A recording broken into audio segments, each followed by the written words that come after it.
Les filles, c'est incroyable. Moi, une phrase comme ça, j'aurais mis des heures, des semaines, des mois à la mâcher dans ma tête avant de la prononcer. Et elle me la sortait tout naturellement, tout simplement. Alors je suis montée dans son lit. On était un peu serrés, mais on a passé une nuit formidable. On a beaucoup dormi. C'est beau. Et tu connais, toi, Madame Gomet? C'est parce que entre elle et moi, c'est pas... Enfin, on est un peu... C'est parce que quand elle les a retrouvés dans leur lit, là, alors là, ça a été l'opéra, quoi. Elle s'est mise à hurler, alors l'infirmière chef, elle s'est mise à hurler aussi, elles se sont hurlées l'une sur l'autre, après elles ont hurlé sur Oscar, elles ont hurlé sur Peggy, alors moi je me suis énervé. Il y a l'étrangleur du Languedoc qui est revenu d'un coup. C'est vrai, quoi. Qui c'est qu'il faut contenter? Les patients, le règlement? On s'en fout du règlement, quoi. En tout cas, moi je m'assois dessus, hein. Elles ont qu'à aller scraper le chignon ailleurs.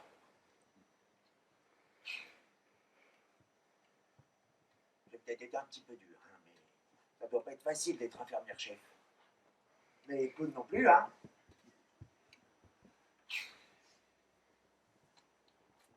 Les infirmières nous surveillent, Peggy Blue et moi, comme si on était des pétards prêts à exploser. Merde, j'ai 30 ans tout de même. Voilà Dieu. Je ne sais pas quoi te demander ce soir parce que ça a été une belle journée. Si, fais en sorte que l'opération de Peggy Blue demain se passe bien, pas comme la mienne si tu vois ce que je veux dire. À demain, bisous, Oscar. Eh ben, il s'en passe des trucs à l'hôpital. Hein. Vous auriez pas cru? Eh ben si. Cher Dieu, Peggy Blue a été opérée aujourd'hui. J'ai passé 10 années terribles. C'est dur, la quarantaine, c'est l'âge des soucis et des responsabilités. La civière l'a emmenée vers 8 heures. Ça m'a serré le cœur quand j'ai vu passer Peggy sur le chariot. On la voyait à peine sous les draps émeraude, tant elle est petite et mince. Lucien m'a tenu la main pour m'empêcher de m'énerver.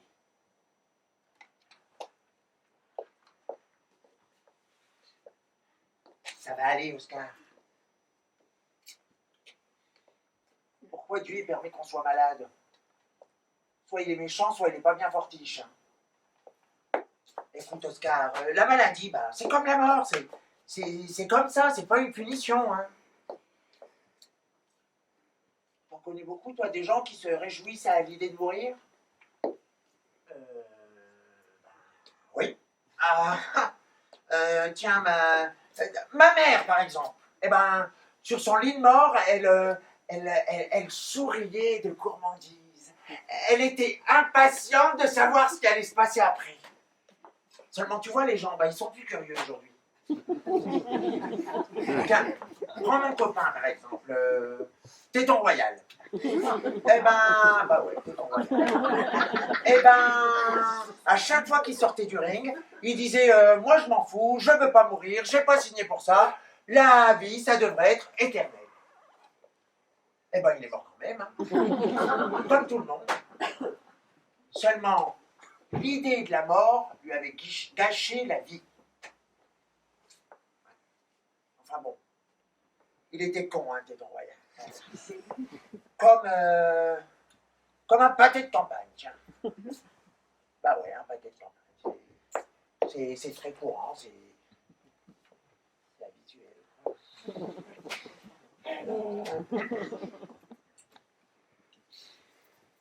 Vers la fin de l'après-midi, Lucien m'a réveillé en me disant que Peggy Blue était revenue et que l'opération avait réussi. On est allé la voir ensemble. Ses parents se tenaient à son chevet. J'ignore qui les avait prévenus, Peggy ou Lucien, mais ils avaient l'air de savoir qui j'étais et j'ai pu veiller ma femme avec mes beaux-parents. En finissant ma lettre, je me rends compte que c'était une bonne journée aujourd'hui finalement. Une journée famille. À demain, bisous Oscar. PS, pas de vœux aujourd'hui, Ça te fera du repos. Cher Dieu, ce matin, à 8h, j'ai dit à Peggy Blue que je l'aimais. Elle m'a avoué qu'elle aussi, elle n'aimait que moi, et qu'elle ne trouverait jamais personne d'autre, surtout maintenant qu'elle était rose. Sur le coup des 10h, je me suis vraiment rendu compte que c'était Noël, que je ne pourrais pas rester avec Peggy parce que sa famille allait débarquer dans sa chambre et que j'allais être obligé de supporter mes parents. J'avais pas envie de leur parler parce que je les déteste et parce que c'est de l'âge qui me prennent pour un lâche. Mes parents ont du mal avec la conversation depuis que je suis à l'hôpital, alors ils m'apportent des cadeaux et on passe des après-midi pourris à lire les règles du jeu et les modes d'emploi. Mon père, il est champion du monde de dimanche après-midi gâché. Avec 2 crétins pareils qui ont l'intelligence d'un sac poubelle, il y avait de la menace à l'horizon, je pouvais tout craindre. Il n'y avait qu'une seule certitude, c'était que j'allais passer une journée à la con. Je me suis décidé très vite et j'ai organisé ma fugue. Popcorn, Einstein et Pécone m'ont habillé, m'ont descendu en me soulevant et m'ont porté jusqu'à la caisse de Lucien, une voiture qui doit dater d'avant l'automobile. Popcorn, qui est très doué pour ouvrir les serrures parce qu'il a eu la chance d'être élevé dans une cité défavorisée, a crocheté la porte de derrière. C'était Popcorn. Ils m'ont bien caché entre la banquette de devant et la banquette de derrière. Au bout d'un bon bout de temps, Lucien est arrivé. Le problème, c'est que Lucien, il a dû apprendre à conduire avec un ami cascadeur. Il a beaucoup klaxonné et question vocabulaire aussi, c'était enrichissant. Il balançait toutes sortes de mots terribles.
Wow.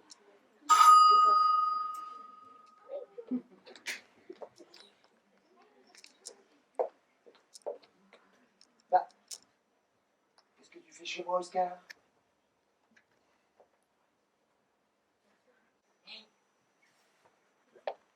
Tout le monde te cherche à l'hôpital, c'est le branle-bas de combat. Tes parents sont super inquiets. Ils ont peur de moi. Ils osent pas me parler. Et moins ils osent, et plus j'ai l'impression d'être un monstre. Pourquoi est-ce que je les terrorise? Je suis si moche que ça? Je veux plus? Je suis devenu idiot sans m'en rendre compte? Écoute, Oscar, ils n'ont pas peur de toi, ils ont peur de la maladie. Mais ma maladie, elle fait partie de moi. Ils n'ont pas à se comporter autrement parce que je suis malade. Ou alors, ils peuvent aimer qu'un Oscar en bonne santé. Écoute, Oscar, tes parents, ils t'aiment, ils me l'ont dit. Tu leur parles? Tu sais, Oscar, tu vas mourir un jour, mais tes parents aussi, un jour, ils vont mourir. Dis pas des trucs comme ça, Lucien. Ça me fout le cafard. Et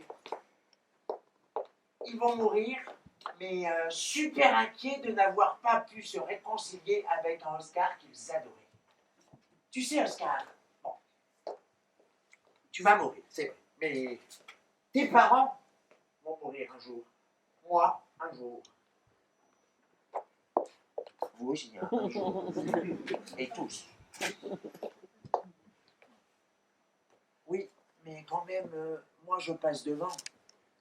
Bon, c'est vrai, Oscar, tu passes devant. Mais est-ce que pour autant, ça te donne tous les droits? Ça te donne même le droit d'oublier les autres?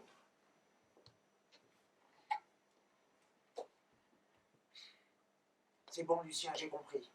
Appelle-les. Alors, moi, j'ai appelé l'hôpital, qui a appelé les parents, et on a passé le réveillon ensemble. Et alors, quand ses parents sont arrivés, Oscar, il s'est précipité et il leur a dit excusez-moi, j'avais oublié que vous aussi, vous alliez mourir un jour. Eh ben, je ne sais pas ce que ça leur a débloqué, cette phrase, mais après ça, Oscar, il a retrouvé ses parents comme avant. Et on a passé un super réveillon de Noël. Et puis, pour le dessert, j'ai proposé à Oscar de regarder un match de catch que j'avais enregistré. Méphista contre Jeanne d'Arc. Eh ben, c'est Jeanne d'Arc qui a gagné au final. Pourtant, on l'aurait pas dit. Hein. Fallait y penser quand même. Méphista, Jeanne d'Arc. Bah ouais. Bah, dis donc, c'est pas parce qu'on est clown qu'on peut pas... Ouais, on écoute des situations décousées. Oui, ben, c'est sûr. Hein, moi, je suis pas un grand qui fait des... Mais moi, je suis là. Parce que votre gars, il viendra plus, je crois. Peut-être qu'il s'est perdu. Ben, c'est que c'est grand l'hôpital. Hein. Ou alors, il a rencontré une petite infirmière sympa. Ou alors, il a eu un accident. Et il est mort. Ou peut-être tout simplement, il ne voulait pas vous voir.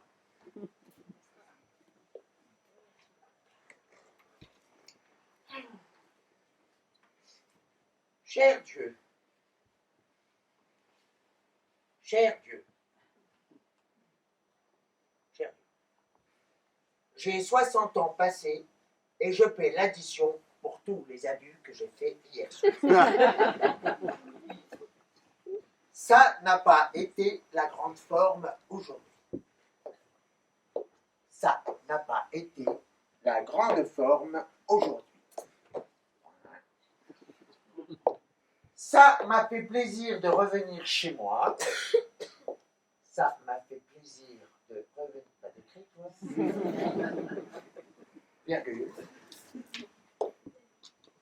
Le docteur Düsseldorf est passé nous voir. Point.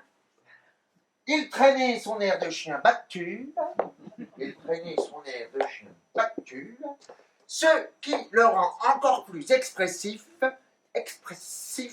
avec ses grands sourcils noirs. Point final. C'est vrai que les sourcils du docteur Düsseldorf, c'est une autoroute. Ah, voici ça. Mais si, oui. Allez.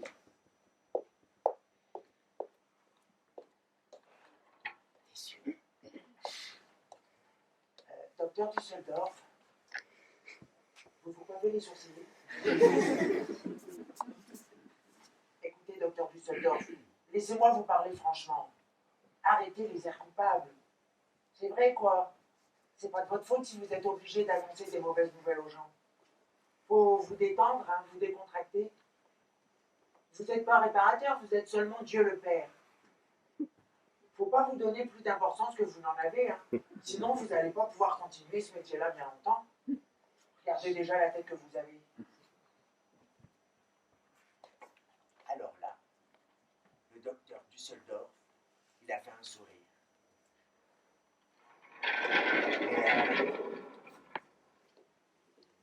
Un vrai sourire. Et il a embrassé Oscar.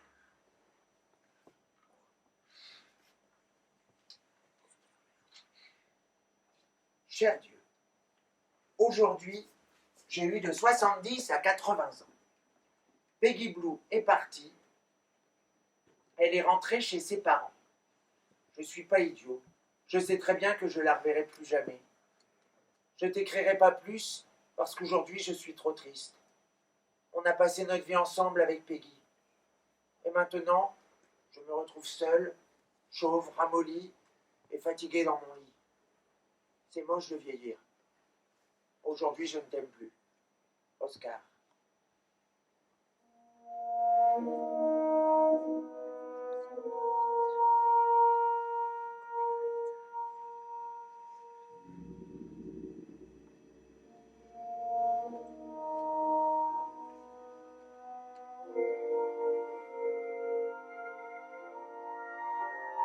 Cher Dieu, merci d'être venu. T'as choisi pile ton moment parce que j'allais pas bien. Quand je me suis réveillé, j'ai songé que j'avais 90 ans et j'ai tourné la tête vers la fenêtre pour regarder la neige. Et là, j'ai deviné que tu venais. C'était le matin. J'étais seul sur la terre. Il était tellement tôt que les oiseaux dormaient encore. Et toi, tu essayais de fabriquer l'aube.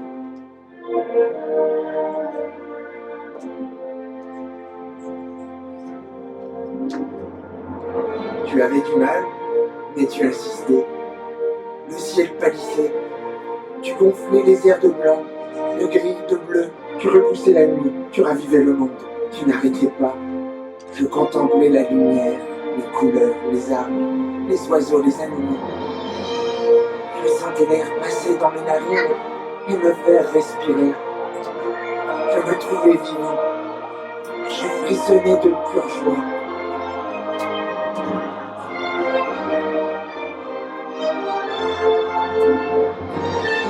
Le bonheur d'exister. J'étais émerveillé.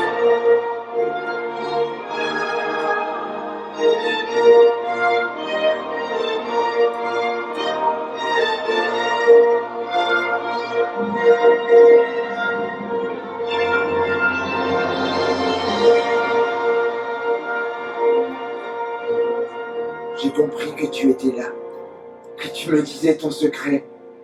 Regarde chaque jour le monde comme si c'était la première fois. Faut reconnaître que la grande différence entre Dieu et moi, enfin même si c'est pas la seule, c'est que le gars il est increvable. Ah ben, il arrête jamais. Et voilà du jour, et voilà de la nuit, et voilà de l'automne, et voilà du printemps, voilà de l'hiver, voilà du Peggy, voilà du Oscar, voilà du Lucien. Et ben quelle santé, hein. Cher Dieu, 110 ans, ça fait beaucoup. Je crois que je commence à mourir. Oscar.